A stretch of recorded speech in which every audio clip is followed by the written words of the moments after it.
Hey everybody, these are Sean's Rants.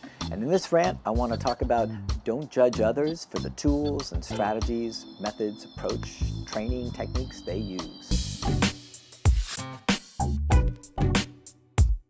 There's a whole lot of silliness going on out in the dog world about what's okay, what's not okay, what tools, what approach, the whole deal.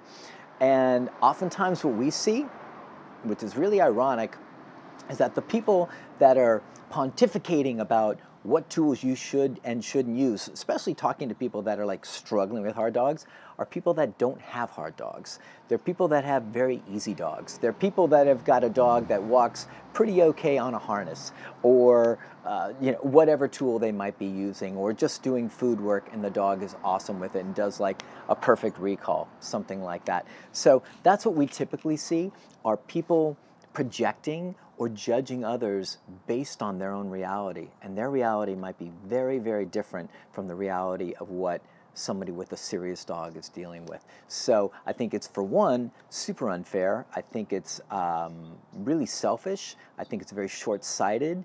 And I think it does a lot of people a huge disservice by guilting them because of the tools and the approach that they might use.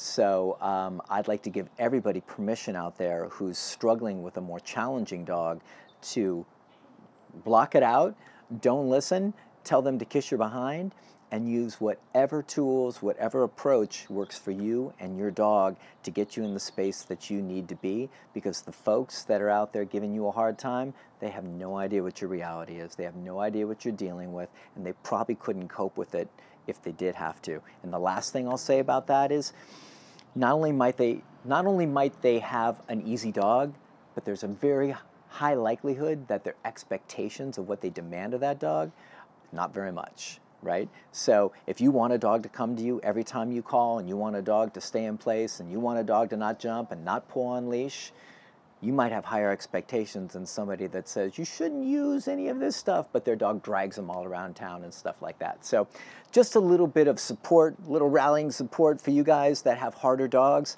Don't listen to any of that crap. Just do your thing.